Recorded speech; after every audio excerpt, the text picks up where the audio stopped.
My brother Jake, M24, and his ex-girlfriend Patricia, F24, started dating in junior year of high school. I, F26, remember the day he first brought her home. He was so nervous about introducing her to our parents that he made me sit through their entire first dinner together for moral support. Patricia was shy but sweet, and by the end of that dinner, Mom was already planning to invite her to our annual beach trip. That was 6 years ago. Since then, Patricia became like the sister I never had. We got coffee together every weekend, went shopping, and she even helped me move into my first apartment.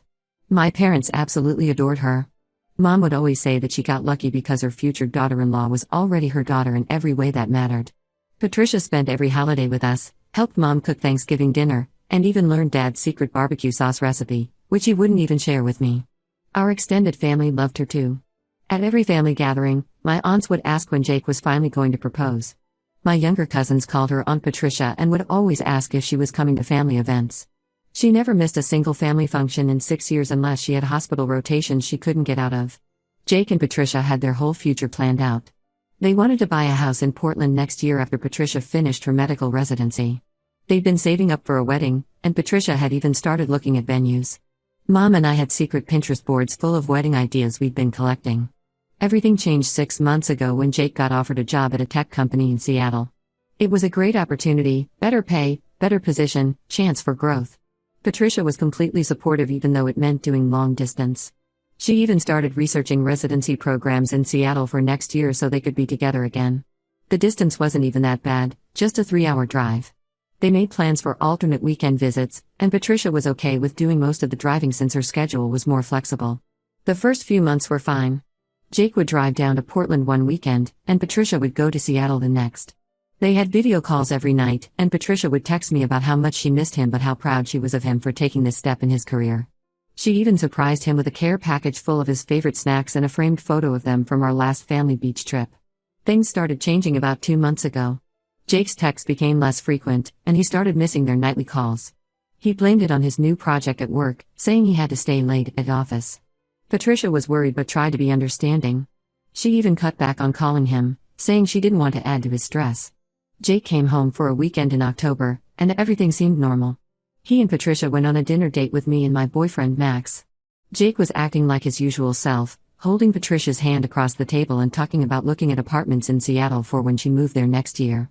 He even asked me to help him look at engagement rings because he was planning to propose on their anniversary in December. Last week, everything fell apart. Patricia found out Jake had been seeing someone from his office named Ashley, F25, for the past 3 months. She discovered this in the worst way possible, through Instagram. Ashley had posted pictures from their office Halloween party on October 28, just days after Jake's visit home. There were photos of them together, his arm around her waist, them making silly faces at the camera, and even one where they were clearly about to kiss. Patricia didn't confront Jake immediately. Instead, she started looking through Ashley's social media and found more pictures going back to August. Jake and Ashley at restaurants, at parks, at outdoor movies, all while he was supposedly working late. There were even pictures of them with other couples, suggesting he had already integrated her into his social circle in Seattle. When Patricia finally confronted Jake, his response was disgusting. He told her she was being paranoid and needed professional help. He said she was imagining things and that Ashley was just a coworker. But the very next day, Ashley posted Instagram stories of her and Jake in Hawaii. The location tag and timestamp showed they were there in early November. During the week, Jake told Patricia he had a business trip in San Francisco. The way Jake ended things was the worst part. He didn't even have the courage to do it face-to-face or over a call. He sent Patricia a text message saying, "I think we should see other people. The distance isn't working for me." 6 years of love and trust ended with a text message. Patricia called me crying so hard I could barely understand her. I immediately drove to her apartment and found her surrounded by photos of her and Jake, trying to understand where it all went wrong. I was furious. I called Jake right there, with Patricia sitting next to me. He tried to justify himself by claiming Patricia had become too clingy and dependent. He said her constant calls and texts made him feel suffocated. But I know that's a lie because Patricia and I talk almost every day, and she had specifically been giving him space because of his work stress. When our parents found out, they were devastated. Mom had to sit down when I told her. She kept saying, "But we were just looking at wedding venues last week." Dad, who usually keeps his emotions in check, had tears in his eyes. He tried calling Jake, but Jake wouldn't answer. Jake finally called back the next day, but only to defend himself. He claimed we were all taking Patricia's side without hearing his story. But what possible story could justify 3 months of cheating and lying? What explanation could make it okay to betray someone who had been part of our family for 6 years? The more I think about it, the more I realize this isn't entirely out of character for Jake. When we were teenagers, he was always lying about small things: where he was going, who he was with. When he was 16, he dated 2 girls from different schools at the same time. I caught him then and made him confess to both girls. He promised he had changed, and I believed him. We all did. Patricia is completely broken. She keeps texting me asking if Jake has mentioned her, if he seems sad, if there's any chance they could work things out. It breaks my heart because I know my brother, this isn't a one-time mistake. He systematically lied and cheated for months. He built a whole separate life in Seattle while stringing Patricia along. Jake is furious that I'm still talking to Patricia. He says I'm betraying him by choosing her side, that blood should be thicker than water. But I can't support someone who could be so cruel, even if he is my brother. Some of our relatives are saying I should stand by Jake no matter what because he's family. But how can I support someone who could throw away 6 years of love and trust like it meant nothing? Ida for choosing to support Patricia and refusing to forgive Jake? Update 1: The situation has gotten much worse since my last post. A lot of you ask for updates, so here's what happened in the past 2 weeks. Jake showed up unannounced at our parents' house last Sunday with Ashley. Mom had invited me and Max over for our usual Sunday brunch, something Patricia used to be part of every week. We were all sitting in the living room when we heard Jake's car pull up. Through the window, we saw him walking up the driveway holding hands with Ashley. Mom's face went completely white. She stood up, walked to the front door, and locked it before Jake could use his key. When he rang the doorbell, Mom opened the door but stood in the doorway, blocking their entrance. Jake actually had the nerve to smile and say, "Mom, I want you to meet someone special." Mom's response was ice cold. She looked at Ashley and said, "I'm sorry, but you're not welcome in my house. Neither of you are." Jake's smile disappeared immediately. He started arguing, saying he was trying to do the right thing by introducing his new girlfriend to the family. That's when Mom lost it. She told Jake that bringing his affair partner to our family home, where Patricia had spent countless holidays and family dinners, was beyond disrespectful. Jake tried to interrupt, but Mom wasn't finished. She reminded him that just 3 weeks ago, he had sat at our dining table with Patricia, planning their future together. During this confrontation, Ashley's face changed completely. She stepped back from Jake and asked, "What does she mean by affair partner?" Turns out, Jake had fed her a completely different story.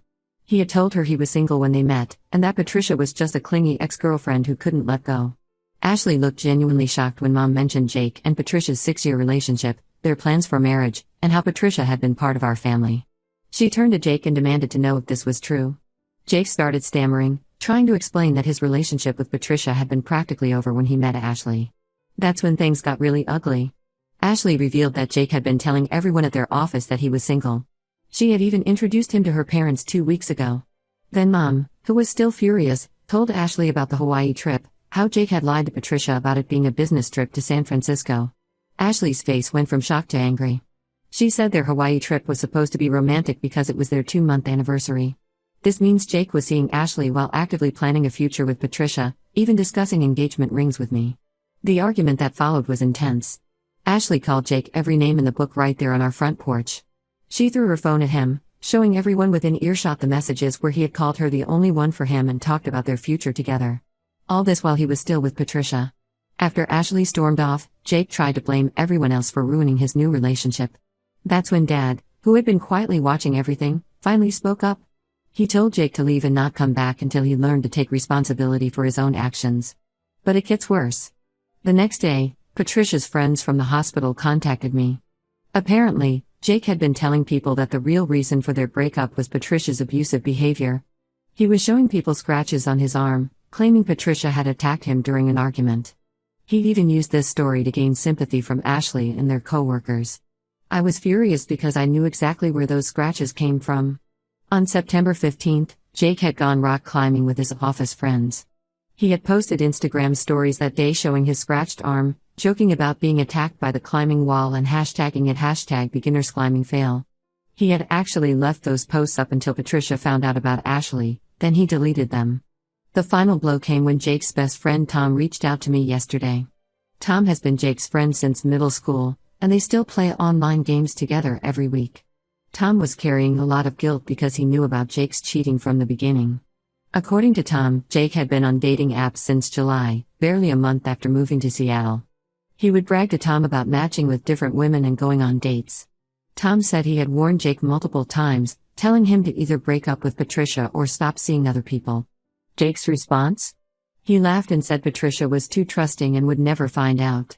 Tom showed me screenshots of their conversations where Jake talked about juggling multiple women. He seemed proud of it, like it was some kind of game. Tom finally decided to come clean because he couldn't handle the guilt anymore, especially after seeing how Jake was trying to paint Patricia as the villain. Mom hasn't stopped crying since the confrontation. She keeps looking at old family photos where Patricia is present, photos from holidays and vacations where we all looked so happy. Dad hasn't said much, but I caught him taking down the father-daughter dance playlist he had been making for Jake and Patricia's wedding. Patricia is finally starting to accept reality, especially after learning about the dating apps and other women. But she still has moments where she breaks down, missing the person she thought Jake was. The hardest part for her is realizing that while she was working extra hospital shifts to save money for their future, Jake was using his new salary to wine and dine other women. I'm more convinced than ever that cutting ties with Jake is the right decision. He's not just a cheater, he's a manipulator who tried to destroy Patricia's reputation to cover his tracks. Some of our relatives are still saying I should forgive him because he's family, but I can't. Not after seeing how calculated and cruel his betrayal was. Update 2: I didn't think this situation could get any worse, but here we are. What came to light in the past few days has left our entire family in shock. Yesterday, Patricia came to my apartment in tears, but these weren't the same heartbroken tears from before. She was shaking with anger as she showed me her phone. After the confrontation at our parents' house, Ashley had done some serious digging into Jake's life in Seattle, and what she found was devastating. Ashley discovered that Jake wasn't just dating her while being with Patricia, he had been simultaneously dating at least 3 other women in Seattle. Ashley found them all through various social media connections and created a group chat. Each woman thought she was in an exclusive relationship with Jake. The first woman, Rachel, worked at the same company but in the accounting department. Jake had told her he was divorced and emotionally scarred from his ex-wife's infidelity. He had been dating her since August and had even met her parents during a family dinner. The second woman, Lisa, lived in the apartment next to Jake's. He started talking to her in July, telling her he had just gotten out of a toxic relationship and was ready to start fresh. They had been going on regular breakfast dates before work, which explains why he was always too busy for morning video calls with Patricia. The third woman, Michelle, met Jake at his gym. He told her he was new to Seattle and looking to build genuine connections. They had been dating since September, and he had even promised to take her to Hawaii in December, the same trip he had promised Ashley. In the group chat, these women shared their stories, and the pattern was frightening. Jake had used the same lies with all of them. He showed each woman the same scratch marks, telling them different stories about how his crazy ex had attacked him. He had told each of them that his family was toxic and controlling, which was why he couldn't introduce them yet. He even recycled dates. The restaurant where he took Patricia during his October visit to Portland? He had taken Rachel there the week before and Ashley the week after. The photos he sent Patricia of his lonely nights working late at the office were taken on days he was actually out with Lisa or Michelle. When Ashley compiled all this evidence and threatened to expose him at work, Jake finally broke down and confessed everything to our parents. He showed up at their house last night, crying and making excuses. He claimed he felt like he had missed out on dating experiences because he got serious with Patricia so young. He said moving to Seattle made him feel free for the first time, and he got carried away with the attention he was getting from women. Dad, who had been relatively quiet through this whole ordeal, finally lost it. He told Jake that he had raised him to be a better man than this. Jake tried to play the victim, saying he felt pressured by everyone's expectations about marriage and settling down. That's when Dad kicked him out, saying he shouldn't come back until he got professional help for his compulsive lying. The fallout has been massive. Word got around at Jake's company about his multiple relationships with coworkers. HR got involved because he had used company events to date multiple women in different departments. Ashley and Rachel both filed complaints about hostile work environment. Patricia received messages from all 4 women, apologizing for their unknowing part in Jake's cheating. They all said they felt violated and manipulated, having believed they were in real, exclusive relationships. Michelle even sent Patricia screenshots of Jake's dating app profile, which he had kept active the entire time, even while visiting Patricia in Portland. The most shocking part? Jake had been using money from the joint savings account he shared with Patricia, the account they were saving for their wedding, to fund his dates and trips. Patricia found charges for jewelry, expensive restaurants, and even the Hawaii trip on their shared credit card statement. Mom is beyond devastated. She told me she doesn't recognize the son she raised. She found a birthday card Patricia had given Jake last year, where she wrote about spending their lives together, and it made her physically sick thinking about how Jake was probably with another woman on his birthday this year. Our extended family has finally stopped pressuring me to forgive Jake. After hearing about the multiple women and the calculated lies, even our most forgiving relatives agree that this goes beyond normal family loyalty. My aunt, who had initially told me to stand by Jake, called to apologize after learning the full story. Jake's best friend Tom is still sharing information with us. Apparently, Jake had bragged to him about having the perfect setup in Seattle, saying long-distance relationships were ideal for living a double life. Tom has cut ties with Jake, saying he can't be friends with someone who takes pride in hurting others. Update 3: It's been 3 months since everything blew up, and I finally have what might be the last update to this situation. Jake reached out to me last week, and a lot has changed. Jake lost his job in Seattle. After multiple complaints to HR and the toxic workplace environment he created, the company asked him to resign. He's moved back to Portland and is living in a small apartment on the other side of the city. All 4 women he was dating sent formal complaints to his company, backed with evidence of how he had misused company events and resources to pursue relationships with employees. He showed up at my apartment unannounced last Tuesday. He looked terrible, like he hadn't slept properly in weeks. He broke down crying, saying his life had fallen apart. Ashley had shared the entire story on LinkedIn, warning others about workplace manipulation. Now he's struggling to find a new job because the story comes up whenever companies Google his name. Jake claimed he's been seeing a therapist for the past 2 months. He said he's been diagnosed with some issues related to compulsive lying and fear of commitment. While I'm glad he's getting help, it's hard to feel sympathetic when I think about how methodically he hurt Patricia and those other women. He begged me to help him repair his relationship with our family. Mom and Dad still won't let him come to the house. They had to explain to our younger cousins why Uncle Jake wasn't at Thanksgiving, and why Patricia still was. That's right, Patricia still comes to family events. Mom insisted she's still her daughter, regardless of what Jake did. Patricia is doing much better now. She's focused on her residency and recently got approved for a fellowship program at our hospital. She's also been spending time with one of the attending physicians, Dr. Mike. They started getting coffee together during breaks, and he seems to treat her with genuine respect and kindness. This is driving Jake crazy. He found out about Dr. Mike through mutual friends and tried to warn Patricia about getting involved with someone at work, the irony of which wasn't lost on anyone.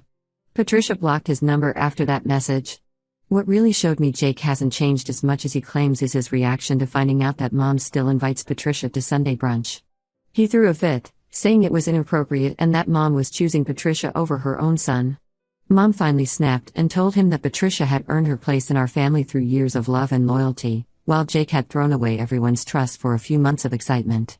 The women from Seattle still keep in touch with Patricia. They formed a kind of support group and even met up for dinner when Rachel was in Portland for work.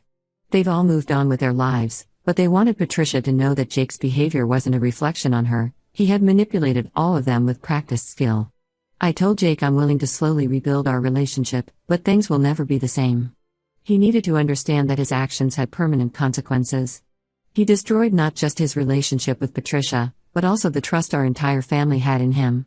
When he started crying about how alone he feels, I reminded him that he had a family, a loving girlfriend, and a bright future, and he chose to throw it all away. The hardest part of all this is watching my parents struggle. Mom still tears up when she passes by Patricia's favorite bakery, remembering their wedding cake tasting plans. Dad took down all the photos of Jake from the living room because he said he couldn't recognize his son in them anymore. Patricia told me yesterday that she's finally stopped checking Jake's social media. She said she's realized that the Jake she loved never really existed, he was just a character he played while living his double life. As for me, I'm keeping my distance from Jake while trying to be supportive of his therapy journey. Some trust, once broken, can never be fully repaired.